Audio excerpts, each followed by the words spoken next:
शांति। आज 23 सितंबर 2021 की बाबा की साकार मुरली है। मुरली के महावाक्य हैं, मीठे बच्चे, मन मना भव का मंत्र पक्का कराओ, एक बाप को सदा फॉलो करो, यही है बाप का सहयोगी बनना। प्रश्न है, पुरुषोत्तम बनने का सहज और श्रेष्ठ पुरुषार्थ क्या है? उत्तर है, हे पुरुषोत्तम बनने वाले बच्चे, तुम सदा श्रीमत पर चलते रहो, एक बाप को याद करो और कोई भी बात में इंटरफेयर न करो। खाओ पियो सब कुछ करो, लेकिन बाप को याद करते रहो तो पुरुषोत्तम बन जाएंगे। पुरुषोत्तम वही बनते जिन पर बृहस्पति की दशा है। वह कभी श्रीमत की अवज्ञा नहीं करते, उनसे कोई उल्टा कर्म नहीं होता। गीत है, ओम नमो शिवाय, ओम शांति। यह महिमा किसकी है? एक परमपिता परमात्मा की। जो अच्छा काम करते हैं उनकी महिमा ज़रूर होती है, जो बुरा कर्तव्य करते हैं उनकी निंदा होती है। जैसे अकबर था तो उसकी महिमा थी, औरंगजेब की निंदा थी। राम की महिमा करेंगे, रावण की निंदा करेंगे। भारत में ही राम राज्य रावण राज्य मशहूर है। राम राज्य को कहेंगे पुरुषोत्तम राज्य और रावण राज्य को कहेंगे आसुरी राज्य। बच्चों को तो अभी संगम युग का पता पड़ा है, यह है ही पुरुषोत्तम युग। इस भारत को पुरुषोत्तम बनाकर ही छोड़ना है। रहने वालों को भी पुरुषोत्तम बनाना है और रहने की जगह को भी पुरुषोत्तम बनाना है। भारत को ही स्वर्ग कहते हैं, रहने वालों को देवी देवता स्वर्गवासी कहते हैं, तो दोनों उत्तम बनते हैं। सबको पता है कि नई दुनिया उत्तम होती है और पुरानी दुनिया कनिष्ठ होती है। जैसी दुनिया वैसे रहने वाले।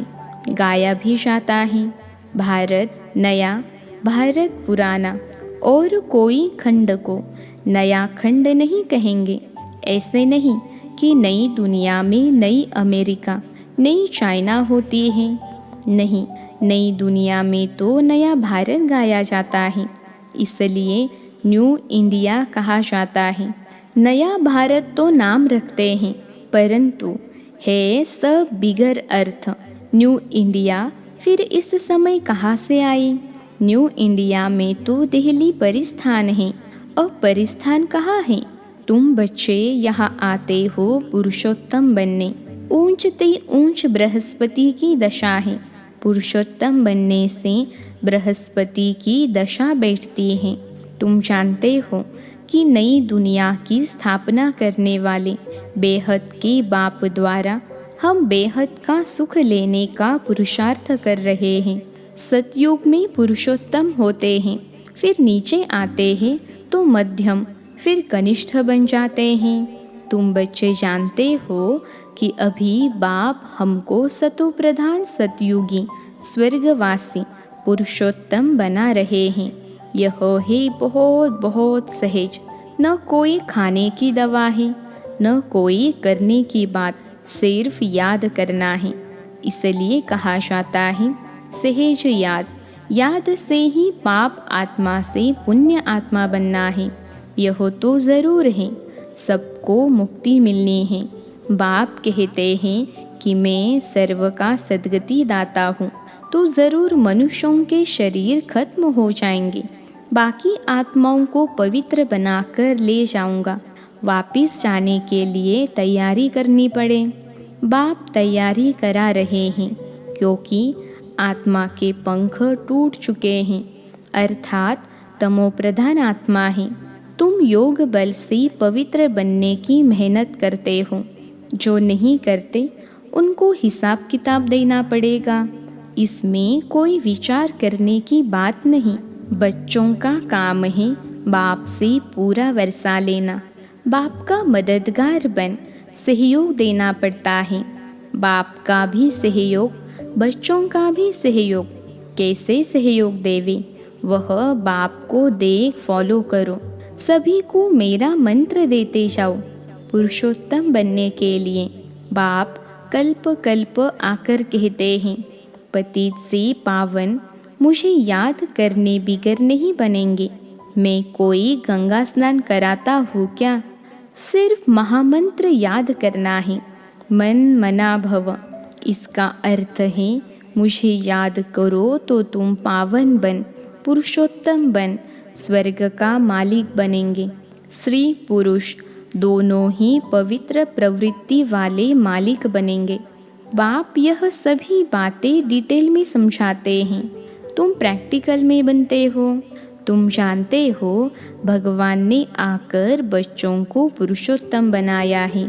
तब तो कहते हैं कि पतितों को पावन बनाने वाले पतित पावन आओ। पुरुषोत्तम मास की बड़ी महिमा सुनाते हैं ना, तो इस पुरुषोत्तम युग की बड़ी महिमा है। कलयुग अर्थात रात के बाद दिन जरूर आना है। दुख के बाद सुख आता है। यह अक्षर भी क्लियर है। स्त्री पुरुष दोनों उत्तम से उत्तम, श्रेष्ठ ते श्रेष्ठ बनते हैं, क्योंकि प्रवृत्ति मार्ग है। सतयुग तो नामी ग्रामी है, उनको ही सुखधाम कहा जाता है। फिर जब द्वापर युग आता है तब मनुष्य संन्यास धारण कर उत्तम बनते हैं। इसलिए पतित मनुष्य जाकर उनको माथा टेकते हैं। पवित्र के आगे अपवित्र माथा टेकते हैं। यह तो कॉमन बात है। पतित पावन बाप को न जानने के कारण पतित पावनी गंगा को पावन समझ जाकर माथा टेकते हैं। गंगा और सागर का भी मेला लगता है। तुम बच्चों को बाप बहुत क्लियर कर समझाते हैं, फिर भी बाप कहते हैं कोटों में कोई, कोई में भी कोई समझते हैं। उसमें भी आश्चर्यवत सुनंती, कथंती, फारकती देवंती और भागंती, डिसर्विस करंती बन जाते हैं। सर्विस और डिसर्विस दोनों होती रहती हैं। भागंती भी बहुत होते हैं जो बाप को नहीं जानते। तुम पाप आत्मा से पुण्य आत्मा बनते हो। फिर बच्चे ही बैठ विघ्न डालते हैं, डिसर्विस करते हैं, तो कितना महान पाप है। रावण सबको महापापी बनाते हैं, लेकिन जो बच्चे बन डिसर्विस करे उनके लिए ट्रिब्यूनल बैठती है। भक्ति मार्ग में इतनी कड़ी सज़ा नहीं मिलती, परंतु यहाँ बाप का बनकर फिर डिसर्विस करते तो बाप का राइट हैंड है धर्मराज। इसलिए बाप कहते हैं बच्चे मेरी सर्विस में मददगार बन, फिर और ही उल्टा काम नहीं करना।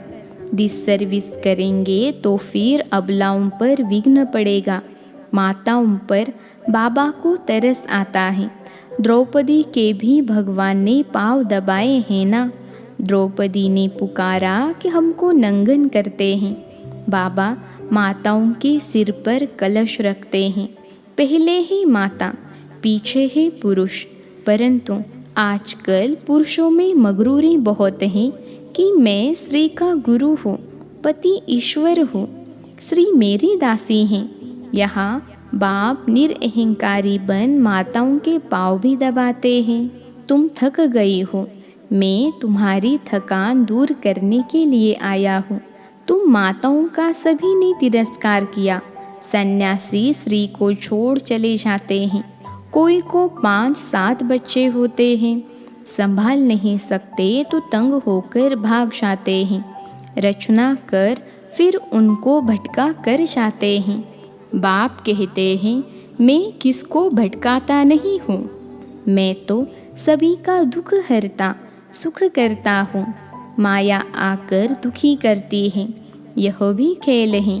अज्ञान काल में मनुष्य समझते हैं कि भगवान ही दुख सुख देते हैं, परंतु बाप ईश्वर यह धंधा नहीं करते हैं। यह तो कर्मों के अनुसार बना हुआ ड्रामा है। जो जैसा कर्म करता वैसा फल पाता है। इस समय श्रेष्ठ कर्म करने की बात है। कर्म कूटने की बात नहीं। कोई बीमार होते हैं, देवाला मारते हैं तो कर्म कूटते हैं। तुम बच्चे कितने सौभाग्यशाली बनते हो जो 21 जन्म कब कर्म नहीं कूटना पड़ेगा। कितना भारी फल है। तो बाप की श्रीमत पर चलना चाहिए। बाप और कोई भी बात में इंटरफियर नहीं करते हैं। खाओ पियो कुछ भी करो, सिर्फ बाप और वर्षे को याद करो। तुम कहते हो हम पतित हैं, तो बाप जो पावन बनने की युक्ति बताते हैं उस पर चलो। सिर्फ याद की मेहनत है। माया के तूफानों से डरना नहीं है। गुप्त मेहनत है। ज्ञान भी गुप्त है। मुरली चलाना तो प्रत्यक्ष है, परंतु इस वाणी से तुम पावन नहीं बनेंगे, पावन याद से ही बनेंगे। तो बेहद के बाप को याद करो और मददगार भी बनना चाहिए। रूहानी हॉस्पिटल और यूनिवर्सिटी खोलने का भी पुरुषार्थ करो। कोई अच्छी जगह हो तो जाकर भाषण करो। तुमको हाथ में पुस्तक नहीं लेना है, तुमको अंदर सारा ज्ञान है। बाकी समझाने के लिए झाड़, त्रिमूर्ति, सृष्टि चक्र का सबको राज समझाना है। बाप कहते हैं मैं ब्रह्मा द्वारा ब्राह्मण रचता हूँ। ब्राह्मणों की एम ऑब्जेक्ट विष्णु खड़ा है। बनाने वाला टीचर वह है निराकार। गाया हुआ है ब्रह्मा द्वारा स्थापना, विष्णु द्वारा पालना। कल्प पहले भी ऐसे ही चित्र बनवाए थे। देखो साइंस आदि से कितने मिसाइल्स बनाते हैं। तुम बच्चों को पुरुषोत्तम बनने में भी मेहनत लगती है, क्योंकि जन्म जन्मांतर का बोझा सिर पर है। सेकंड में सगाई हुई, फिर आत्माओं को बाप को याद करना है, जो तमो प्रधान से सतो प्रधान बन जाए। बाप कहते हैं मन मना भव, तुम कर्म योगी हो। याद का चार्ट रखना चाहिए।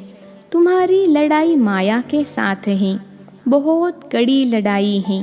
तुम कोशिश करेंगे याद में रहने की, माया उड़ा देगी। ज्ञान में कोई अड़चन नहीं। आत्मा में 84 जन्मों के संस्कार भरे हुए हैं। ये अनादि बना बनाया ड्रामा है।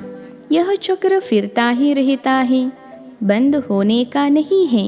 सृष्टि रची ही क्यों, यह सवाल नहीं उठता। आत्मा कैसे बदलेगी? नई आत्मा कहाँ से आती नहीं है। जो आत्माएं हैं वही हैं, कम जास्ती हो नहीं सकती। एक्टर सब पूरे हैं। तुम बेहद के एक्टर्स हो। तुम जो कुछ देखते हो उतने एक्टर ड्रामा में हैं, इतने फिर होंगे। मोक्ष कोई पाता नहीं। मनुष्य आवागमन के चक्र से छूटना चाहते हैं, परंतु छूट नहीं सकते हैं। जो पाठ बजाने आते हैं उनको फिर आना है। बाप कहते हैं मुझे भी इस पति दुनिया में आना और जाना पड़ता है। कल्प कल्प में आता हूँ। जब मुझे ही आना पड़ता है तो बच्चों का बंद कैसे हो सकता है? तुम 84 बार शरीर में आते हो, मैं एक ही बार आता हूँ। मेरा आना जाना बड़ा वंडरफुल है। तब गाते हैं तुम्हारी गत मत तुम ही जानो। सद्गति करने के लिए जो मत है वह तुम ही जानो और न जाने कोई। वह गाते हैं तुम प्रैक्टिकल में हो। मूल बात है याद की, फिर अंधों की लाठी बनना है। ये ही पुरुषोत्तम युग। यह 5000 वर्ष के बाद आता है। पुरुषोत्तम मास 3 वर्ष के बाद आता है। वह सब ही भक्ति मार्ग। उनके जंत्र मंत्र की ढेर पुस्तकें हैं। यहाँ तो वह बात नहीं है। भक्ति न करने वालों को इरिलीजियस कहते हैं, तो उनको राज़ी करने के लिए निमित्त कुछ करना भी पड़ता है। बाप समझाते हैं मीठे बच्चे कभी डिसर्विस करने का पुरुषार्थ नहीं करना। कोई ट्रेटर बन जाते हैं तो उनको कहेंगे अजामिल। अजामिल, सूरदास आदि की कितनी कथाएं हैं। यह सब है भक्ति मार्ग। उनसे भी जास्ती पाप आत्मा वह है जो यहाँ आकर मेरा बनकर मुझे फारकती दे देते हैं, मेरी निंदा कराते हैं। उनके लिए फिर ट्रिब्यूनल बैठती हैं। प्रतिज्ञा कर फिर डिसर्विस करेंगे तो कड़ी सज़ा मिलेगी। पद ऊंचा है तो फिर भूल की भी कड़ी सज़ा है। इसलिए कोई भी अवज्ञा नहीं करनी चाहिए। गाया हुआ है सद्गुरु का निंदक ठोर न पाए, अर्थात एम ऑब्जेक्ट पा न सके। नर से नारायण बनने का। गुरुओं से तुम पूछ सकते हो कि तुम कहते हो गुरु का निंदक, वह कौन सा ठोर है? वह ठोर तो बता नहीं सकते। बाप की पाग उन्होंने अपने ऊपर रख दी है। टीचर कहते हैं अगर पूरा पढ़ेंगे नहीं तो पद भी ऊंचा नहीं पाएंगे। पावन सो देवी देवता बनना है। यहाँ कोई पावन होते नहीं, अभी सबको पावन बनना है। राज्य भाग्य 21 जन्मों के लिए मिलता है, तो यह सिर्फ अंतिम जन्म पावन बनना है। कितनी बड़ी प्राप्ति है। प्राप्ति न होती तो ऐसा पुरुषार्थ करते क्या? परंतु माया ऐसी है जो ऊंच प्राप्ति में भी विघ्न डालती है और गिरा देती है। अहो मम माया। अच्छा, मीठे मीठे सिखिलते बच्चों प्रति माता पिता बाप दादा का याद प्यार और गुड मॉर्निंग। रूहानी बाप की रूहानी बच्चों को नमस्ते। हम रूहानी बच्चों की रूहानी माता पिता बाप दादा को याद प्यार, गुड मॉर्निंग और नमस्ते बाबा नमस्ते। धारणा के लिए मुख्य सार। पहली पॉइंट है, कोई भी डिससर्विस का कार्य नहीं करना है। कोई ऐसा भी कर्म न हो जिससे बाप की निंदा हो। अवज्ञाओं से बचना है, पुरुषोत्तम बनना है। दूसरी पॉइंट है, माया के तूफानों से डरना नहीं। पावन बनने के लिए याद में रहने का पुरुषार्थ करना है। आज का वरदान है, विस्तार को सार में समाकर अपनी श्रेष्ठ स्थिति बनाने वाले बाप समान लाइट माइट हाउस भव। विस्तार को सार में समाकर अपनी श्रेष्ठ स्थिति बनाने वाले बाप समान लाइट माइट हाउस भव। विश्लेषण है, बाप समान लाइट माइट हाउस बनने के लिए कोई भी बात देखते व सुनते हो तो उसके सार को जानकर 1 सेकेंड में समा देने व परिवर्तन करने का अभ्यास करो। क्यों? क्या के विस्तार में नहीं जाओ, क्योंकि किसी भी बात के विस्तार में जाने से समय और शक्तियाँ व्यर्थ जाती हैं। तो विस्तार को समाकर सार में स्थित होने का अभ्यास करो। इससे अन्य आत्माओं को भी 1 सेकेंड में सारे ज्ञान का सार अनुभव करा सकेंगे। आज का स्लोगन है, अपनी वृत्ति को पावरफुल बनाओ तो सेवा में वृद्धि स्वतः होगी। अपनी वृत्ति को पावरफुल बनाओ तो सेवा में वृद्धि स्वतः होगी। अच्छा, ओम शांति।